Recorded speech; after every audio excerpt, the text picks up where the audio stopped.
Hey everyone, welcome back to the Money Level Show where we think, act, and prosper. Today, we're going to get into the price of oil and many other dynamics that have kind of been coming out, some news around oil. And so I want to jump into this. So I'm going to go ahead and kick the intro. Hope you all are doing well, and we will be right back. Think, act, and prosper. You are now tuned into the Money Level Show. Alrighty. I hope you all are doing well. I'm looking forward to having this chat about the oil price and the oil stocks. Obviously, the oil price has been plummeting lately because due to different factors. But I think long term, I believe the price still will go a lot higher. And so that's what we're going to jump into today. So first, we're just going to look at oil really quick. Some of you are invested in oil, and I am. You all know that. And so we're going to go ahead and jump over to the chart really quick. All right. So first thing, oil price has been plummeting. It was down 2% today. It's still not too bad. This is still pretty elevated. I mean, from where it was a couple of years ago. And so the oil price is still elevated. Obviously, we hit, over about $120 a barrel. That was back in April of last year. As you can see here, the oil price starts ticking up. Then you get Russia, Ukraine, and Russia, has a lot of pretty much exports a lot of energy and such. And so, you get this spike and the price just, pretty much hits $120 and then it comes down. And you're getting this trade range here, where it's coming down, it's going up, coming down, going up. So we've been on a decline since, pretty much October. We've been on a decline from $90. This was during, I think it was July, OPEC announced their oil cuts. It was somewhere around there. They were going to start it or something of that nature. And the oil price started to creep up and it went to $90 and now it's back to 74. So should you be buying right now? So that's kind of a question to ask. There were some news headlines that came out that were pretty much saying like, oh, United States oil production is up, everything's fine, blah, blah, blah. The oil price was getting hammered when that news was coming out. So we're going to go ahead and look at a pretty much a memo or something of that nature that OPEC put out, and they were criticizing the International Energy Agency, who pretty much pushed out that information that the production's up and all of those different things. And so we're going to go ahead and look at that and see what they had to say. I haven't read it yet. You all are reading it for the first time with me. So let's get into it. So we're going to go ahead and jump over here. All right. Here we go. We're going to jump on Twitter. It's from OPEC Secretariat. So, I think this may be their official Twitter or something of that nature. So we're just going to look at it. Okay. So it said, whose moment of truth? And last week, the International Energy Agency, in its report, The Oil and Gas Industry and Net Zero Transitions, stated that the oil and gas industry faces a moment of truth. The industry has been told that it must choose between fueling the climate crisis or embracing the shift to clean energy against the backdrop of the IEA's proposed normative net zero scenario. So as we can see, there's some beef about climate here. As we have recently seen from the IEA, this presents an extremely narrow framing of the challenges before us and perhaps expediently plays down such issues as energy security, energy access, and energy affordability. It also unjustly vilifies the industry as being behind the climate crisis.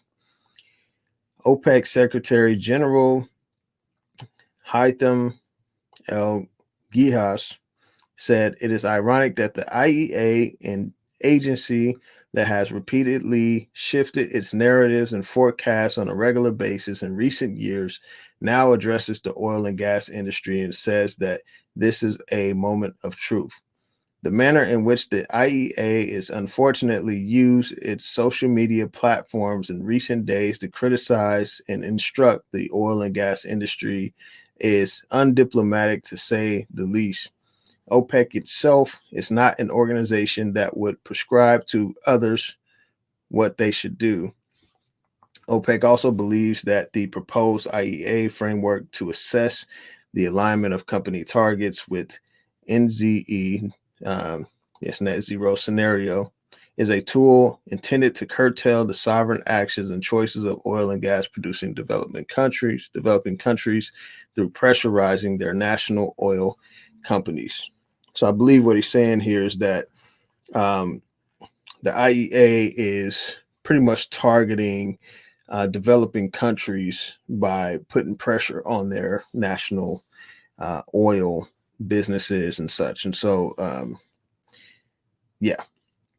And as you can see in the previous paragraph where he talks about energy access and energy affordability and security. So, but they're vilifying oil and gas, but they're like, okay, energy affordability and access, this is the most abundant we have, and so that's kind of what I'm getting from that.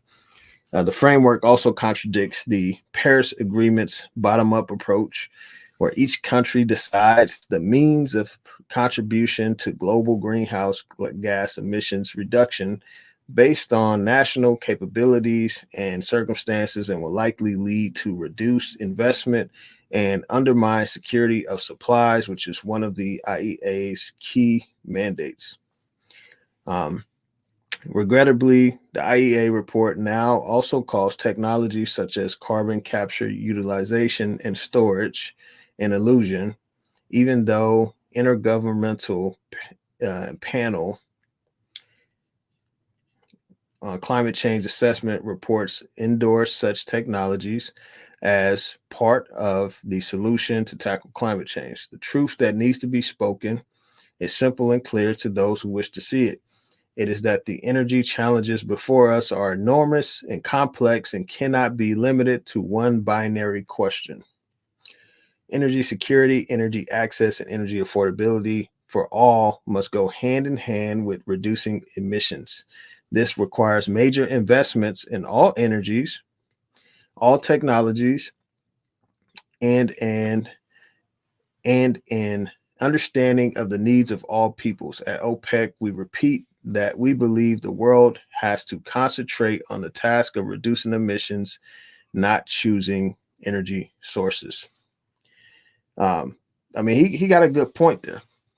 He has a really good, solid point there. I mean, he's talking about like, hey, we need to think about the needs of all people. Obviously, we still have close to 1 billion people without energy security, without energy. I think it's like 700 million that don't have energy at all. And so he's saying like we need to look at the needs of all people, understand that. And then also we need major investment in this sector. And so he got a solid point. I mean, we can look at the S&P, but energy still does not represent a high allocation in the S&P 500 and these other pension funds and stuff like that. So Josh Young, he's been on the channel. He talks about this all the time, like the lack of investment in oil. Lynn Alden talks about it too. So he goes on to say, this industry is embracing renewables with major investments being made, and it is investing in technologies to reduce emissions such as CCUS, direct air capture, carbon dioxide removal, and clean hydrogen. In fact, some OPEC member countries are global leaders in this respect. In a world where more dialogue is needed, we repeat that finger pointing is not a constructive approach. It is important to work collaboratively and act with determination to ensure that emissions are reduced and people have access to the energy, products, and services they require to live a comfortable life. These twin challenges should not be at odds with each other.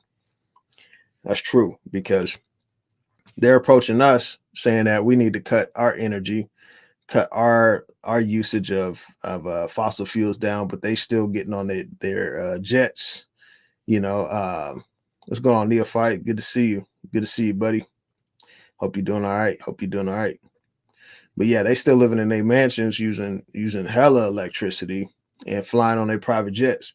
So it's like, we need to look out for our own way of living a comfortable life as well. And so, yeah, you can't be hypocritical about it. And then he ends by saying, we do see a moment of truth ahead. We need to understand that all countries have their own orderly energy transition pathways. We need an assurance that all voices are heard, not just a select few. And we need to ensure that energy transitions enable economic growth, enhance social mobility, boost energy access, and reduce emissions at the same time. So, OPEC came out and pretty much criticized the International Energy Agency. Yeah, that's pretty interesting. So, as we can see, if we look at the, I'm just looking at the charts for the rig count. The rig count charts, the oil rigs continue to be decommissioned. A good friend of mine who works on oil rigs, he's helped decommission them as well, but the rig count continues to decrease. So we've been we're at 527, now we're at 500. So that means that less oil is being produced now. That's one piece of it. We're going to jump over to this next article, which is about Brazil joining OPEC. He said, hella, LOL, Bay Area. Yeah. They say it up here in Washington too. I've said it for a while, but yeah, they do say it in the Bay Area as well. So, yep. So, all right. So oil prices retreat as OPEC Plus cuts another 684,000 barrels per day.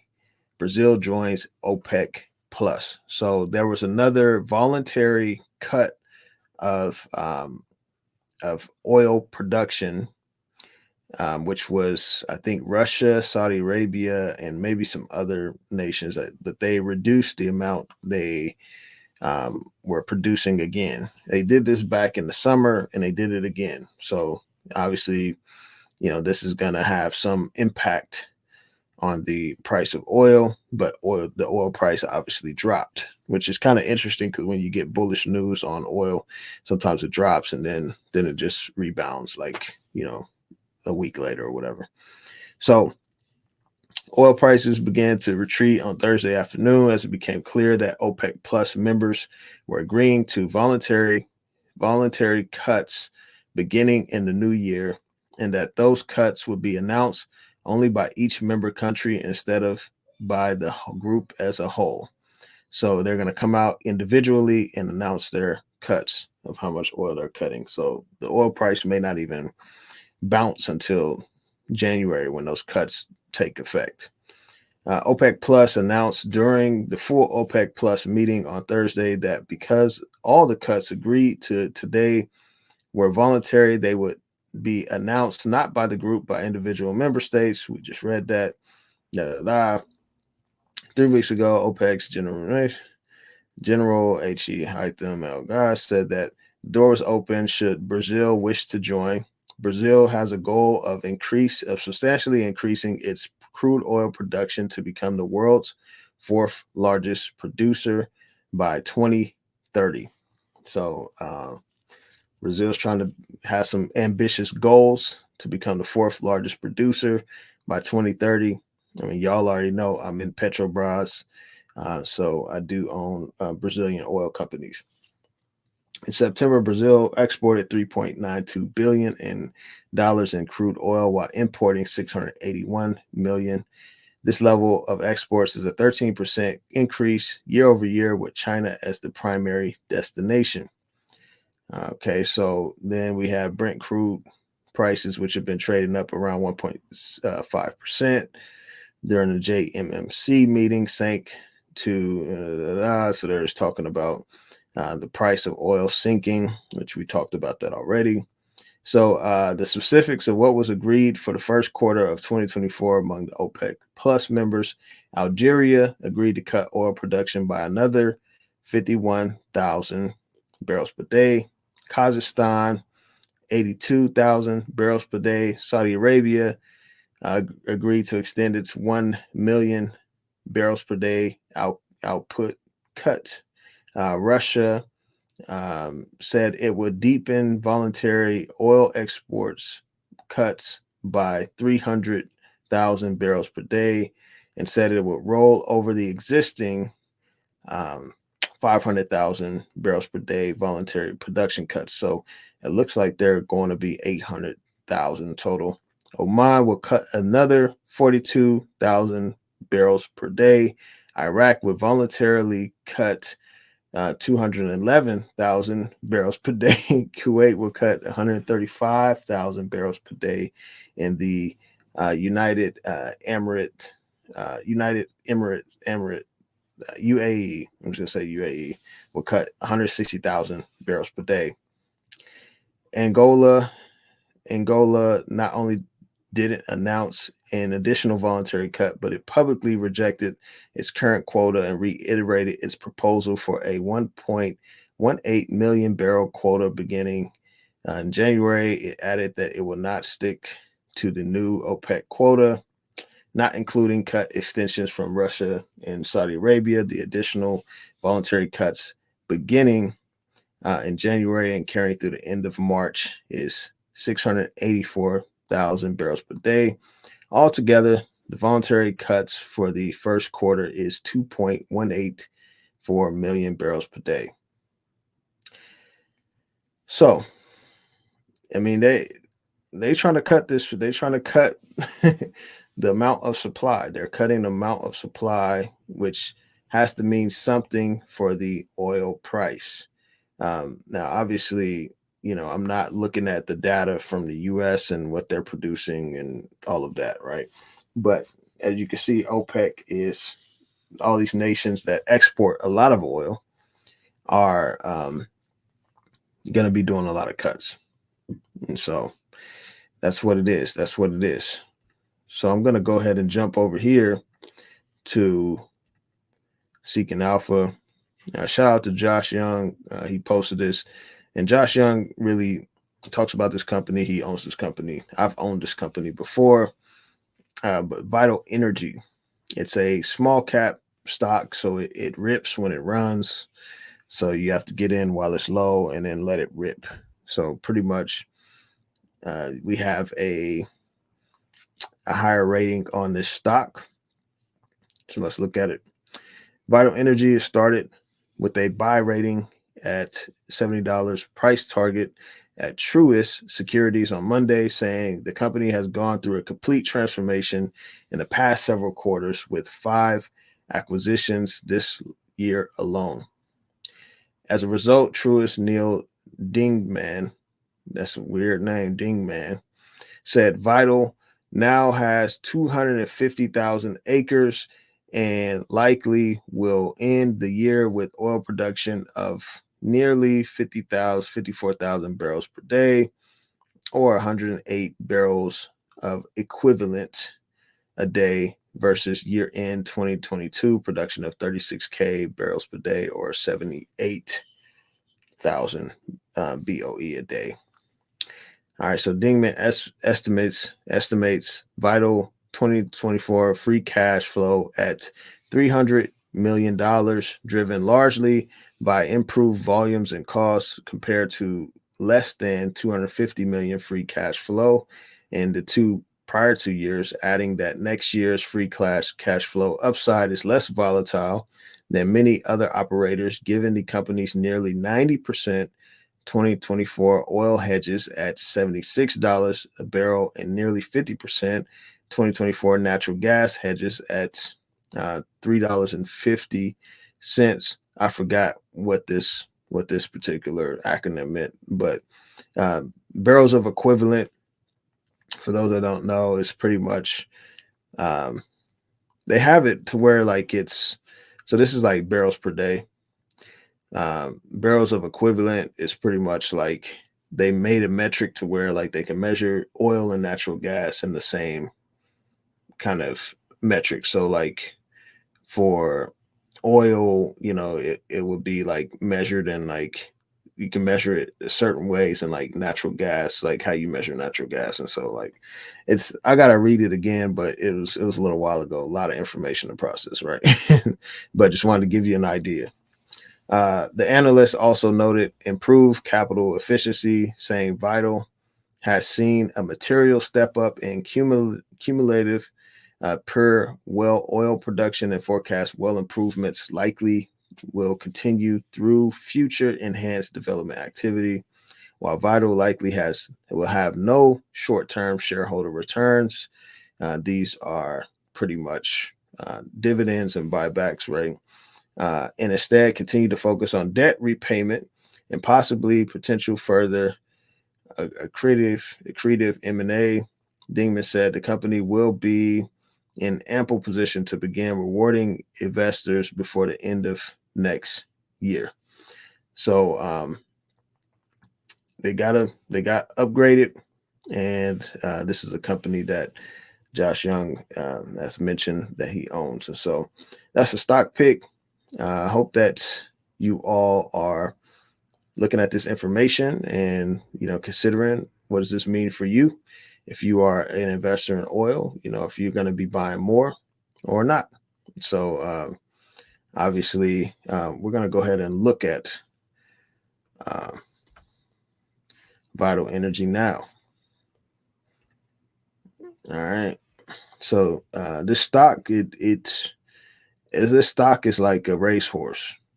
It rips, but then it also can significantly decline. So as we can see, obviously, the low here was $37. It popped up to $90, a little over $90. Came down here. This was what, $47 or 58 bucks, and then it popped up significantly to 112. Now it's trading at 45. Even I was just buying Vital Energy at 41 bucks just a few months ago, and then it ran up to 60 bucks, and then now it's been on the decline again. So this stock gets up and go. It gets up and go. Like it's a workhorse. I think it's a workhorse. So if you could see here, good PE ratio, market cap, 1.24 billion.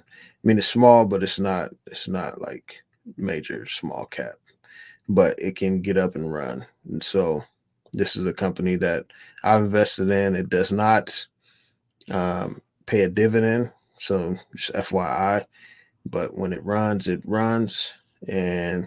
yeah, it's pretty good company. So let's see who holds it. BlackRock owns 2.6 million shares. Vanguard 1.3 million. Morgan Stanley, Invesco. So yeah, you got some decent companies that hold the stock, and we'll see what happens as they got rated. They got upgraded on their rating. So let's see. Let's jump to the chat. Fight Daryl, I'm looking at the stock now. Can I ask you why you would you would even consider a stock that for 20 years have lost value? IPO at 2011, $375 per share, and it's now traded at 45 bucks. I don't want to be mean or take it the wrong way. Just asking, why are you considering it? Okay, so yep, I'm gonna show you why. Um, so the first thing we have to look at is the cycles of energy, right? So as you can see, I mean, if we go to what? Let me find the max. All right, there we go. As you can see, I mean, IPO. I mean, here it says $600. I mean, you probably have a better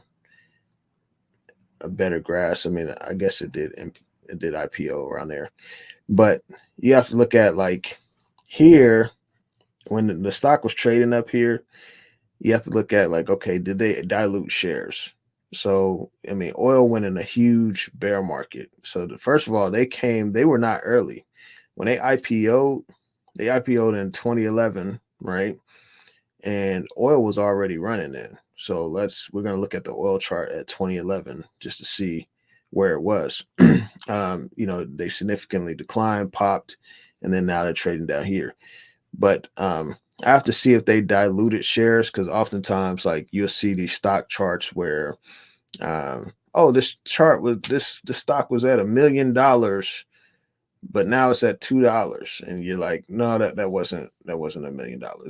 It was actually they had to issue more shares to keep afloat, and they had to raise capital to keep afloat and not go bankrupt or something like that. So I don't know if they diluted shares, but often when you see these charts like this, that's often the case, but maybe not, right? Because oil was booming then and whatnot, but I have to look at it. So you're looking at the cyclicalities of the oil and gas sector. So if we're looking at crude oil right now, right? And then let's say we zoom out. See where we're at. Zooming out. All right, here we go. So crude oil, 2007, hit a bottom, and then it just straight ran up. Ran up 2008, 145 bucks a barrel.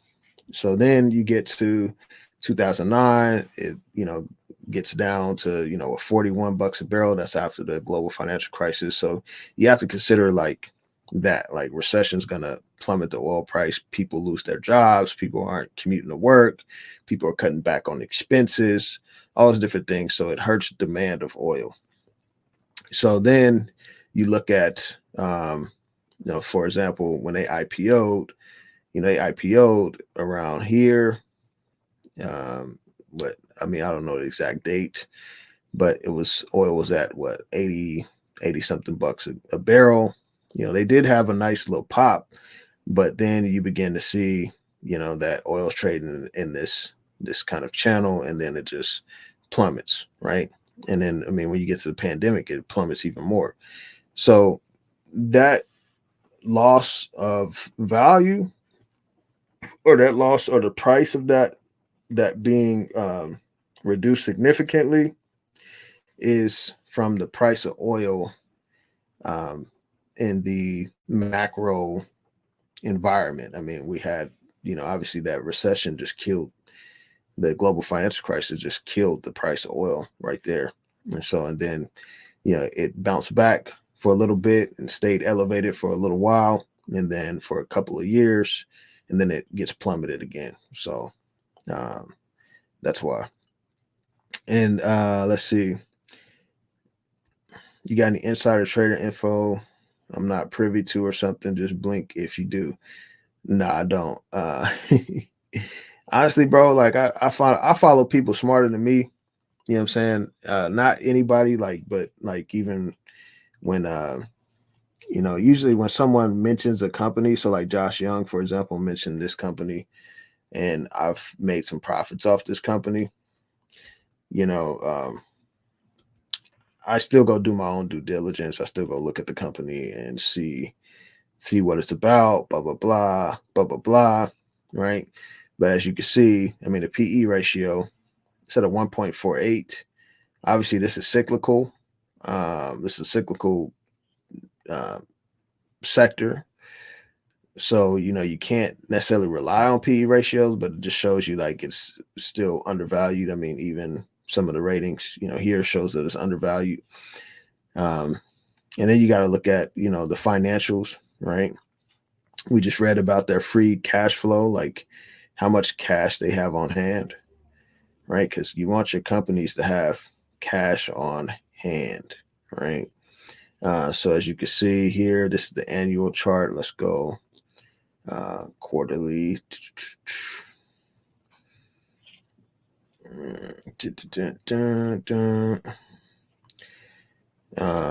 So here, I mean, obviously, the article said something totally different. I mean, they had what, 51 million, I believe that's million in cash flow. This was a huge dip right here.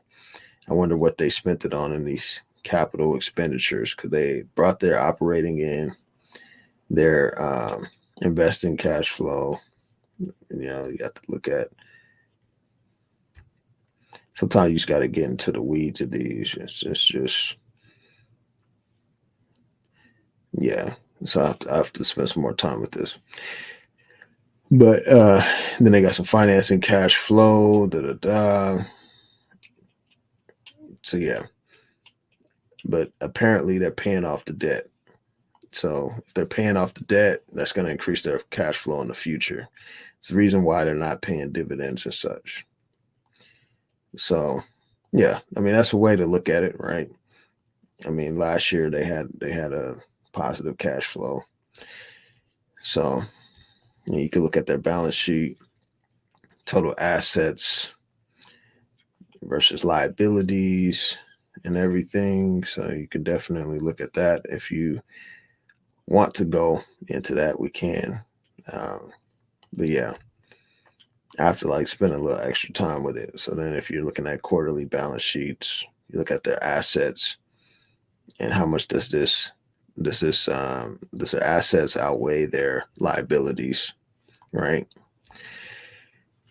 You got your income statement. Boom. As you can see, when the oil price, got $120 a barrel last year, their income grew significantly from 2020. This was during the pandemic to when oil hit 120 barrels. I mean, the price pretty much tripled. Their revenue pretty much tripled to this point. So those are some things like, I just kind of look at and whatnot. But yeah, this company can rip. It's not really a, it's not a company that I know a whole lot about, right? But it's a company that I'm willing to speculate on based on like, hearing the research behind their free cash flow, what they're doing with their money, they're paying their debt. They're gonna pretty much start thinking about shareholders the end of next year, things like that. So whenever you're looking at companies like that, so for example, like Sandstorm Gold, like when I interviewed Kimberly from there, she was saying like their main focus is paying down debt. So you don't want these companies to be over indebted and such, because ultimately it's going to hurt you in the long run if they have too much debt and then they have to go bankrupt or anything like that. So yeah, let's see.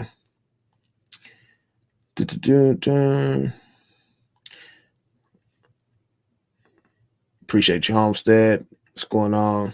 I understand technique following mentors. I totally get that.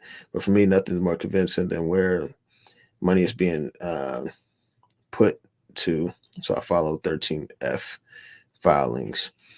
Yeah, I'll read like investor, I'll go to a company's like investor relations page and read, a lot of the stuff that they do. This isn't a company that I necessarily do thorough research on. I mean, like Petrobras, like I could speak to that more.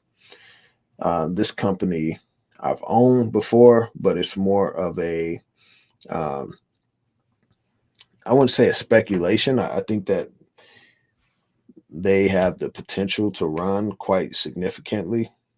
And I know Benjamin can speak more to this. This is like a company he follows too, but and maybe we have to bring him on for that. But yeah, this is a solid company from what I hear. I just haven't dove deep into it. So how y'all doing? What's going on? Let's see. The smaller players on YouTube don't have enough money to have to file a 13F. Can't verify how much money they got into the position. Are you saying like how many people are uh, like holding the stocks? Is that what you're saying? 13F. So can't verify how much money they got into the position. Oh, you're saying like, are you saying like the people that talk about they own the company, like you can't verify how much they got into it, like the people on YouTube? Is that what you're saying? Yeah, so Rick Roy can't see what he has in his portfolio. Yeah, I mean, you can see what Rick guy has in his portfolio. You just have to go to his symposium because he only invites companies that he invests in himself. Not every one of the companies that he invests in is there, but the companies that he does, some companies that he does invest in are there. So like, Scott Melby, Uranium Royalty, Uranium Energy, um, is there. I mean, he has a lot of explorers, but he has some uranium companies, silver companies, gold companies. Like, I mean, you'll see, what is it? First Majestic, Silver. Um, you'll see, quite a few. So like, um, yeah, I mean, if you go there, I mean, you'll be able to see. You can't necessarily see how much money specifically that he has in there, but you can see what's in there. He doesn't have hundreds of millions invested in one portfolio. So they don't have to file. That's what I'm saying. I can see Buffett's, but not Rick Rule. I have to pay for Rick Rule to show his position. Yeah. But, I mean, also, I mean, you have to look at, um, doesn't make sense to me if Buffett has more money. Yeah, but Buffett, he's not doing it as a individual. It's under Berkshire Hathaway, which they have more regulations to where they have to like reveal their holdings. Isn't that right? So like as an individual investor, like obviously I don't have to like reveal my portfolio unless like I want to. But like if you're under a Berkshire Hathaway or a BlackRock or um, under some type of corporation or LLC, you have to uh, do that, I believe. Let's see. No, anyone with 100 million or more has to file. Yeah, I'm not sure. Um, and also, I mean, you have to look at like some of these companies, like or some of these individual investors, they have their own like LLC set up that may be in like a different name, you know, that you may not even recognize that, but they're behind it. So, like for example, like Rick was with Sprott for a while, so like he was the director at Sprott for a while. So like you can see Sprott's, holdings. Anyone under doesn't matter if you're a corp or individual. Eric Sprott, I can see. Yep, yep, exactly. So yeah, and this obviously, I mean, like it's with Buffett, like I mean, if we look at Buffett's portfolio, now we can go to Berkshire Hathaway.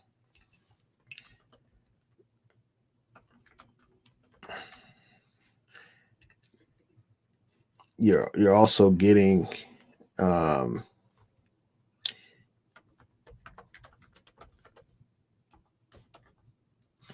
let's see their holdings.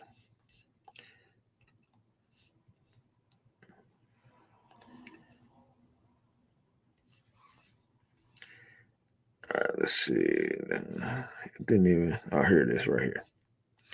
All right, so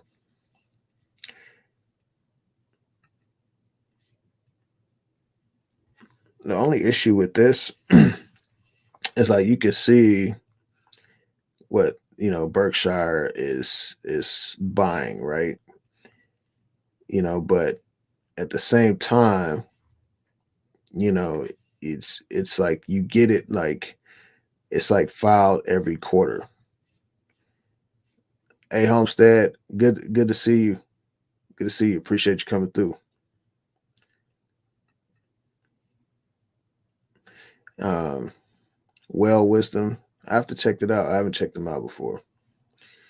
So, like, for example, like if Warren Buffett's buying a stock, right, and then you don't hear about it, you know what I'm saying, until like, however many months after the fact, what, 2, 3 months after the fact, and then you go see that 13F and you're like, oh, they've been buying da da da, unless he speaks about it in public. But like, so you're still, getting there a little bit later to the game, but I mean, some of these companies, like, I mean, if you're, let's see, so for example, let's look at some of the,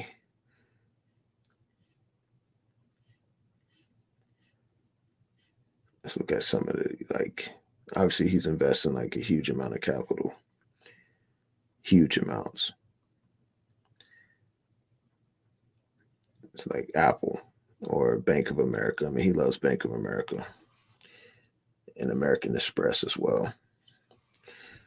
So I wonder when he started buying American Express at what price. You know what I'm saying? Because like if you're a new investor and then you start getting in there now, now it's at 173, but he may have been buying it at what, $50 or something. So yeah, but yeah, I like following Warren Buffett, but some of the companies like he picks, like he obviously has way more knowledge and experience than me. But like some of them, like I just think he's been in Coca-Cola for like a long time. Like he had this company at pennies.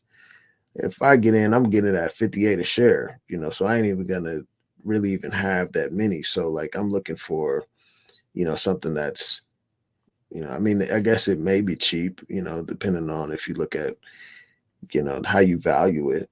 But I'm still not able to get, as many shares, whatnot. And also, like, I mean, Coke isn't gonna be like it's not gonna be a runner. If you're trying to play like energy or these cyclical stocks that like natural resources that run up super high and quick, and then you sell it and make profit, that's different than obviously holding like a Coke. A Coke isn't gonna, just shoot up like that unless like some type of squeeze or something's happening. But yeah, just looking at what else he got in here.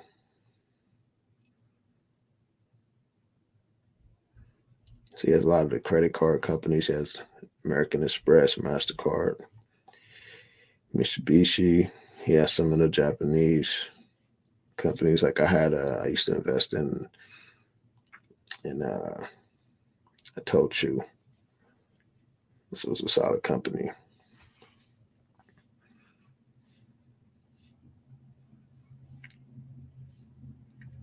And he's still buying Occidental Petroleum, Series XM.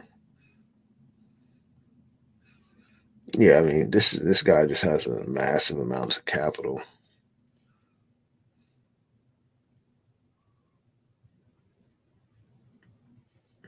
You said you bought Coke. You bought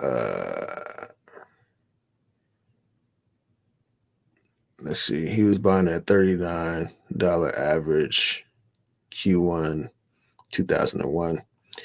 You're talking about which company was he buying at a $39 average?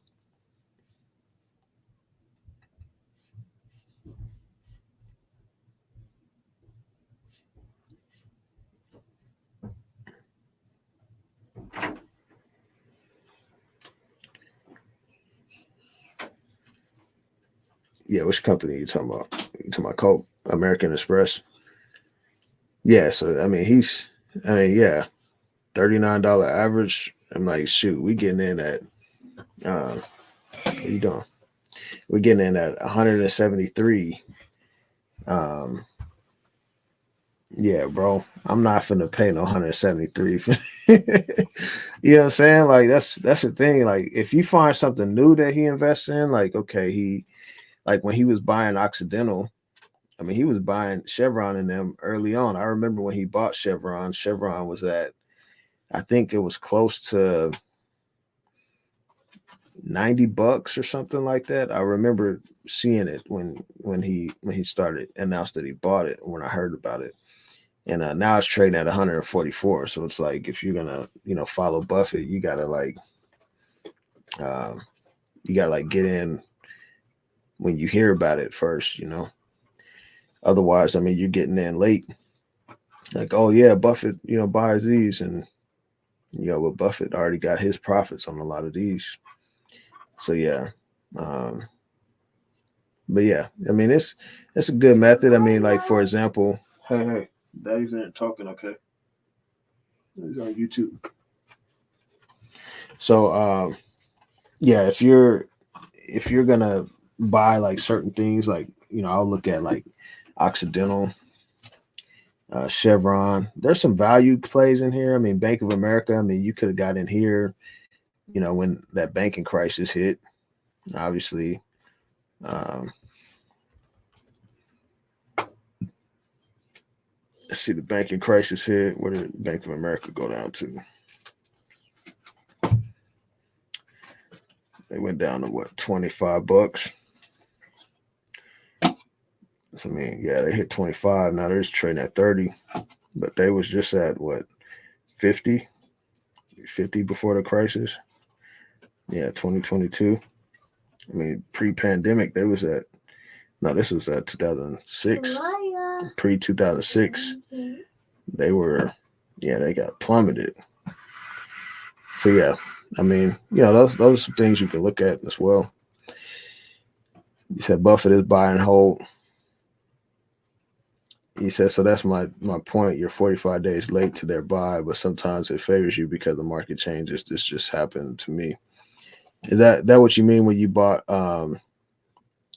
Coke?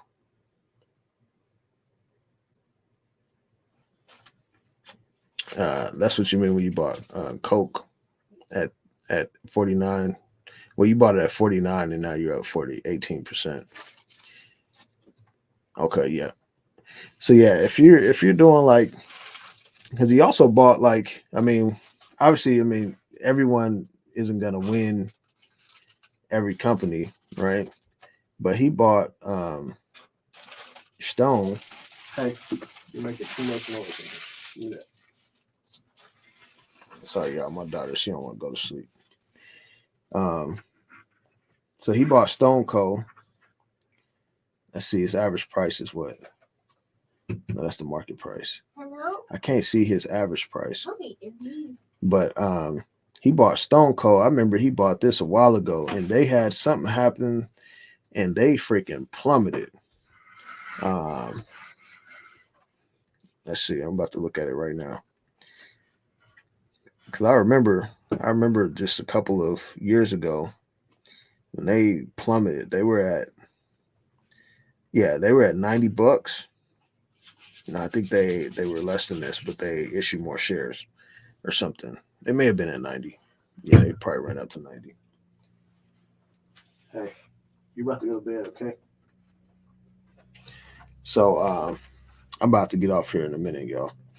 So yeah, this company plummeted. They had some bad news about some scandal or something like that. They plummeted, but Warren Buffett had them early on, and they still down significantly since then. So I ain't touched this one. I ain't touching that one. I mean, I guess it's cheap now. Let's see. He said $8 cost average from 100 shares to 600 shares, average to $6 a share for me. Then it's back up to 8, over 1,000 in gains so far. I know it's a long-term hold. Yeah, that's good. That's good. So you got in at Nubank. That's good. All right, y'all. I gotta get going. I'm gonna probably pop on tomorrow or something. I'm just super tired today. I've been got up at like 4:30 in the morning, played basketball and stuff. What y'all think about the price of gold? Price of gold is knocking on all-time highs. I mean, it's within striking range. You know, yeah, I think it's gonna break through. Is it gonna break through? I mean, right now it's at 291. I think what was the all-time high? I know it went.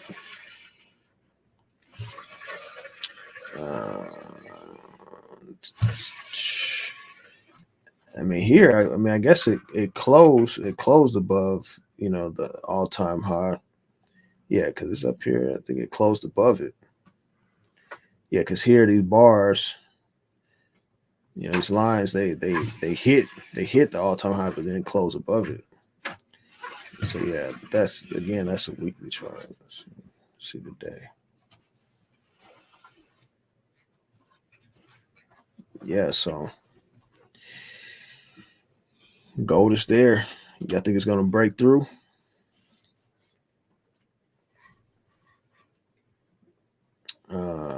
It says popping, silver up right now too. What do you got? Give me that pen. She run off and color on the walls and stuff, y'all. In the last month, stock market in general was doing good. Paris finally went positive for me. Yeah, my portfolio's up pretty nice too. Even though I have a lot of energy in there, like it's still doing pretty good. There's a couple of like stocks that I want to touch, that I want to get into. But right now I'm just mostly focused on Paramount got killed. Yeah, they just I might have to get in there. But yeah, they got killed. So but yeah, Paramount, I mean that sounds like a decent one. I've been looking at PayPal. PayPal's been getting clobbered. It's gotten clobbered multiple times. I mean, it's just look at this, down from $300. Bruh. So yeah, that's kind of been one that I've been having my eye on, been dabbling in here and there. Other than that, I do have some crypto coins that I've been buying, and because like I know those will like go up significantly. And when people start getting in the market, FOMO. I mean, some of the coins like I got now like $5, and they they was what, $5, and now they're at $5 now, but then they were at like $250, $600, stuff like that. So yeah, definitely I'm trying to get in. When the Fed reverses course and starts printing. I'm trying to be ready. But all right, y'all, I gotta get going.